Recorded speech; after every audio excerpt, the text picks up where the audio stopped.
Aloha and welcome to session 3 of editing in Premiere. We're going to start with actual editing now. I've got an empty project here. This is the class demo project. I deleted that other footage from it, and we are going to be working with footage from the hard drives from the edit exercises that we'll use throughout the semester. The exercise we'll be working with today is called the Perfect Cup, and it's a how-to video on how to make the perfect cup of cappuccino. So I'm going to start by importing my footage here. So I'm going to go to my media browser, and looking on my external hard drive, I'm going to find the edit exercises, and I'm going to look for Perfect Cup. And here we can see all of the files that are associated with that project. So I am going to select all of these by hitting Command A. I could also do it with the mouse. I could click on the first one, scroll down to the bottom here, and holding Shift, click on the last one, and it will select everything in between. But either way I want to do it, I'm going to select everything, right-click, Import. Now there should not be any error messages this time. This particular edit exercise is nothing but video clips. There's none of the other stuff associated with it. And you will notice that it has appeared here in my project window. Now, just a couple of things before we go much further. If I double-click any one of these, it will open up in the preview window above. So CU assembly means close-up of assembly. CU brewing means close-up of brewing. So I've got a whole series of close-up shots here. And then I've got a series of 7 stand-up shots here. The stand-up shots are our host, his name is Scott, in the kitchen, telling us and demonstrating for us how to make the perfect cup of cappuccino. Double-clicking on any one of these will cause them to open. Now, I like this view. This is called the list view, but there's also an icon view that you can choose. So if you look in the very bottom left-hand corner of the screen here, there's a couple of buttons. There's a list view, and there's the icon view. So if I click on the icon view, it does what you expect. It replaces the list with actual pictures, actual thumbnails of the footage. Again, if I double-click something, it will open in the preview window. The other cool thing, though, if I select it, I don't even have to double-click it, just single-click it. Notice that a little scrubber bar appears at the bottom. So even in this little preview window, I can scrub through and see what I have to work with. So that's convenient sometimes. I prefer working in the list view, so for most of the videos I'm going to leave it in that view, but it doesn't really matter in terms of operation. They both work more or less the same way.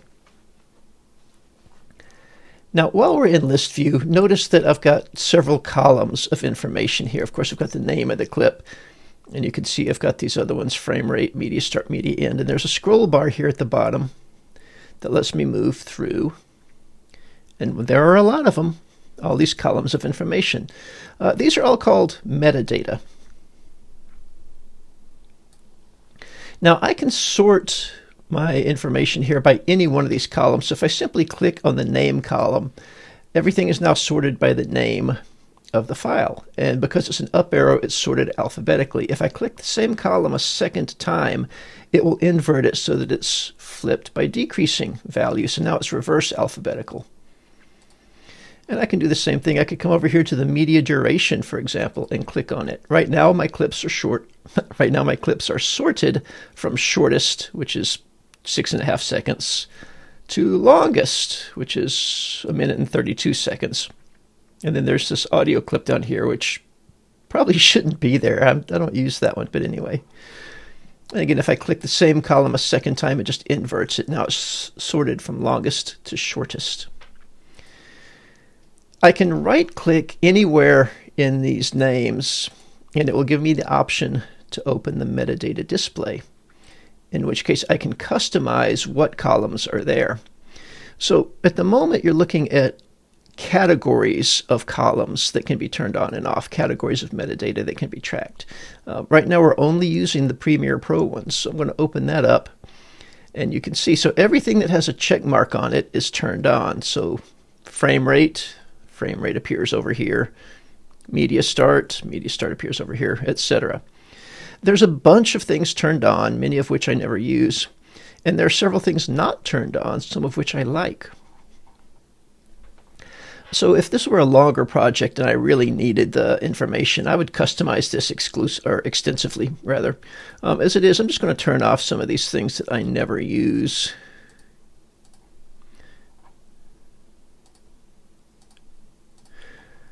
But I am going to turn on a couple of things. I'm going to turn on the video and audio usage.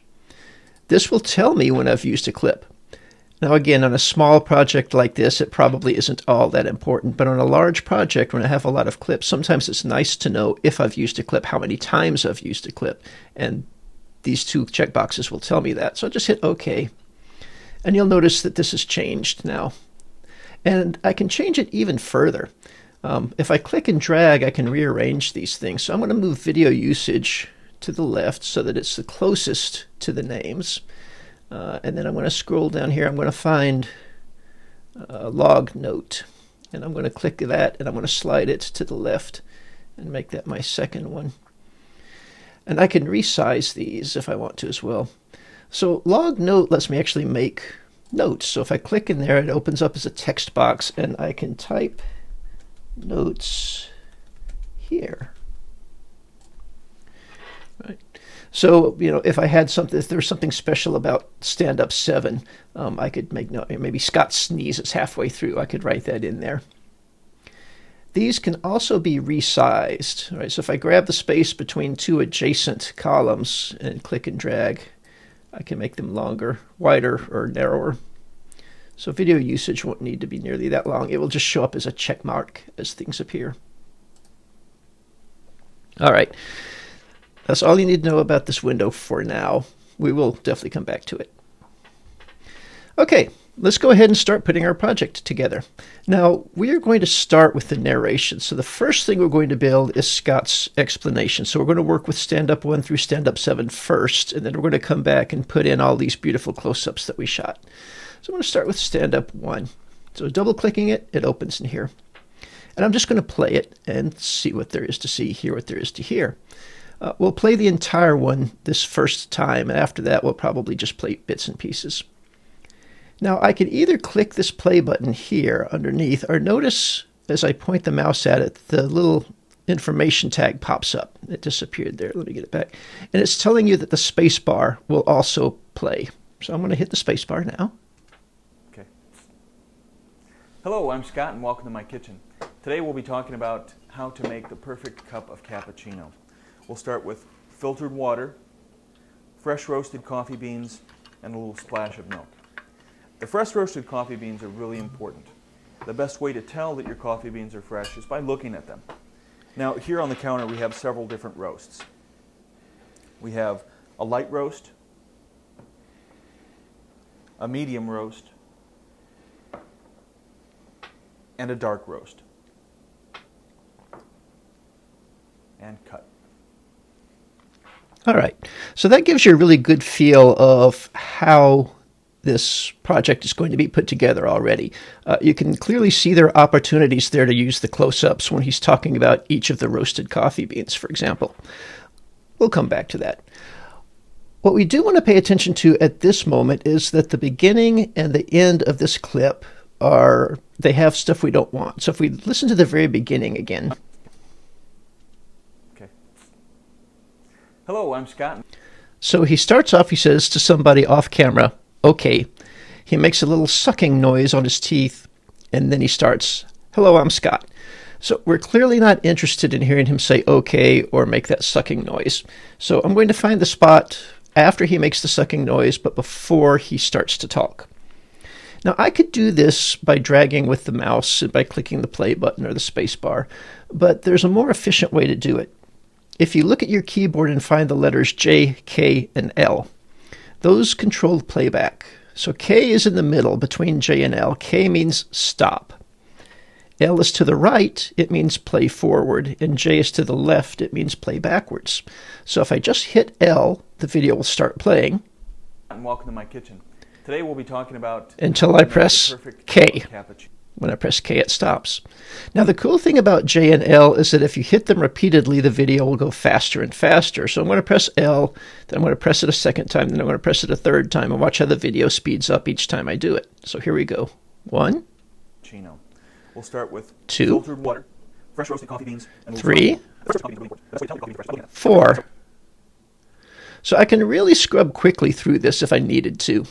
But I'm going to use JK and L to find the spot before he starts talking, but after he makes that sucking noise. Okay. There we go. So I'm halfway in between the two. He's made the sucking noise, but he hasn't started talking yet. This is where I want the clip to begin. So I'm going to mark it with what's called an in point, IN. And there's 2 ways I can do this. I can either use the mouse and point at this little icon, looks like a left-handed bracket, that will mark the end point, or I can hit the letter I on the keyboard. Since my fingers are already poised over JK and L, I is straight up, so I'm just going to hit I.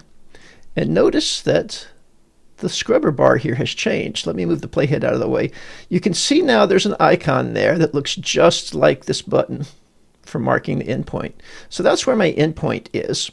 And notice that everything to the right of it has this highlighted area, so it's been selected. Now I'm going to jump to the end of the clip, and he finishes talking, then he turns to the camera and says, and cut. I want to stop the clip before he says, and cut. And cut. Okay. So using JK and L, it was really easy for me to find that spot and back up to just before it.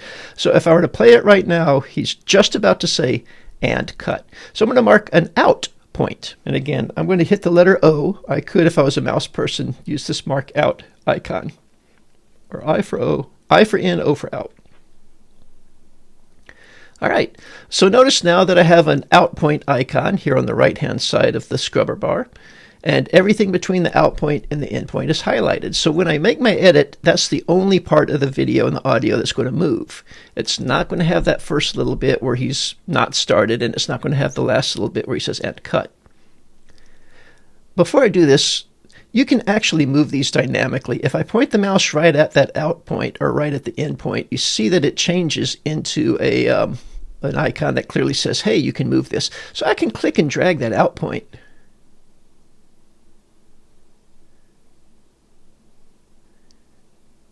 And reset it. And likewise, I could do it with the endpoint. I'm reasonably confident that I'm still where I want it to be. Okay, so I've marked an endpoint, I've marked an outpoint. I'm ready to actually make my first edit. I'm going to do this by clicking and dragging. I'm just going to click in the middle of the video screen here in this preview window and drag down into this big empty expanse that says timeline. Now, real quick before I do it, let's take a look at this. This is a big empty expanse, right? It's an empty gray featureless box. Very little, almost nothing in here. And it's called timeline, parentheses, no sequences. Also take a look over here at the program window. It's a big empty gray nothing. And in this big empty gray nothing, it says program, no sequences. All right. Watch everything that changes when I make this first edit. So I'm going to click. I'm holding the left mouse button, and I'm going to drag down into the timeline. You can see that there's a little clenched fist with a plus icon there. As soon as I turn loose with the left mouse, watch the magic. Okay, look at the number of things that happened here. These two windows were both empty gray expanses. Now in the program window, I can see video, and it looks awfully similar to the video I was just watching. Down here in the timeline, what was empty is now got all kinds of stuff in it, right? I've got these numbers running across the top. I've got these icons and V's and A's running up and down the left-hand side here. There's a playhead, and there's a clip floating there. So this is the same clip, Stand Up 1. You can see the name on it there. I can play this just like I could play in the preview window, right? So if I look at the program side, again, I've got the same controls. There's a play button. I can use JK and L. I can use the space bar. I can click and drag. Watch what happens, though. I'm going to click and drag the playhead here in the timeline. Notice that as I'm moving the playhead in the timeline, there's a playhead up here in the program window that's also moving. And it works the other way, too. If I click and drag this program playhead, watch the timeline.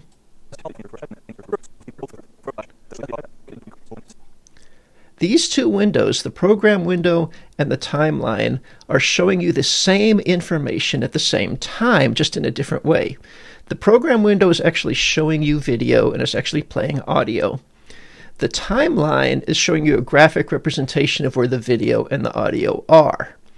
But it's the same content. All right, so I'm going to go back to the very beginning here and press play. Hello, I'm Scott and welcome to my kitchen. Notice he didn't say okay and he didn't suck his teeth. He started by saying, "Hi, I'm Scott." Now let's jump towards the end of this clip. And a dark roast. Notice that he did not say "and cut." So even though in the original clip there's footage that we didn't use, it did not get copied down here. I made a new copy of this, just the part that I wanted. One more thing and we'll move on to our second edit. Notice that my timeline now has a name. This name is Stand Up 1. That's because the first clip that I placed on it was named Stand Up 1. So if I look over here in the project window, standup1.move, this is the video clip that I used to edit. And then there's a different icon here, Stand Up 1, the sequence. So this is actually what I'm editing. Right? This will be my sequence of edits that happen on the timeline. So I'm just going to click this twice, not double click, but I'm simply going to click it and then click it again. It will allow me to rename this. And I'm going to rename this Perfect Coffee. All right. And ta-da! Notice now that the name here on the timeline has changed as well. So the name of this sequence is now Perfect Coffee. And that's a better name than having a file name because it gets lost in the list over here otherwise. Okay, let's move on to our second clip. So Stand Up 2 is going to be the next one. Oh, look, here beside Stand Up 1, under the video usage column, there's a little 1. It's telling me I have used that clip one time. This will come in handy later. All right, moving on to Stand Up 2. So I'm going to double click Stand Up 2. So now that we've got our three roasts, this one starts very clean. There's nothing extra at the beginning we need to cut out, so I'm not going to bother marking an endpoint. Let's jump to the back end and see what happens. and cut. Okay, he says "and cut." We want to get rid of that.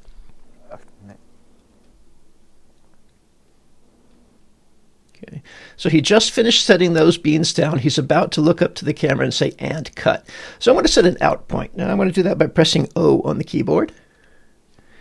Notice that everything to the left of the out point is highlighted. So even though I didn't set an endpoint, or because I didn't set an endpoint, it goes all the way to the beginning of the clip. Now I'm going to click and drag this down onto the timeline and put it right after my first clip. And it's going to look a little bit different this time. Now that I actually have a sequence started, things are going to change a little. So let's take a look at that. So here I go. I'm going to click and drag. And notice now that I have these little rectangles that show me where my video and where my audio wants to land. And I can literally place these anywhere. I can move the left and right anywhere on the timeline. I can move up and down to put them on different layers. For the moment, don't worry about that. Let's focus on keeping everything on the same layer and everything right next to each other. So I'm just going to slide it right over here close to that first clip. And as I get right beside it, it's going to kind of jump and stick there. They want to be joined together at the moment. And I'm going to let them do that. I'm going to turn loose now.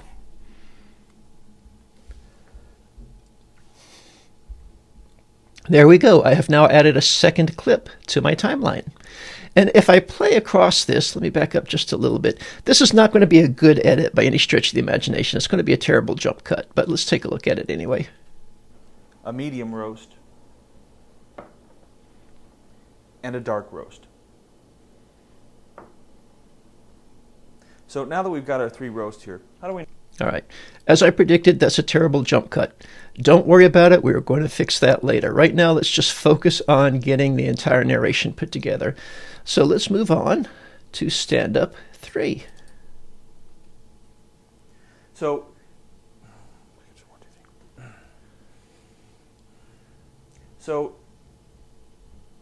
now that we've picked out a fresh... Okay, he had a hard time getting started there. So he's got 2 false starts before he collects himself and gets going. So I'm going to find the before he actually gets it right and mark that as my endpoint. So now that... Okay, so if I play it, right now he's staring down at the ground collecting his sauce. If I play it, he's going to look up and start talking. So I'm going to use that as my endpoint. I for in. And then let me jump to the tail here and find out if we need to worry about anything. Start right now and grind our beans. Cut. Okay, so he looks up at the camera and says, cut. We don't want that. So I'll back up just a little bit and mark that as an out point. I'm not sure. I might actually want to mark the out point before he turns the grinder on, but I can fix that later. For now, I'm just trying to get everything together in order. So again, I've marked an endpoint. I've marked an out point. I'm going to click and drag to this empty space beside stand-up 2. I'm going to bring it down until it's on the same layers as everything else. And I'm going to move it to the left until it kind of sticks to the one beside it. And then I'm going to turn it loose. And there we go. I have 1, 2, 3 clips that I have edited and assembled in order. Okay. Go ahead and work your way through the rest of this, stand-ups 4 through 7, and just do the same thing. Find an in point, find an out point, drag it down to the timeline, put them together in order. In the next lesson, I want to take a look at some of the manipulations we can do on the timeline in terms of if you've made mistakes. But anyway, we'll talk about that in the next lesson.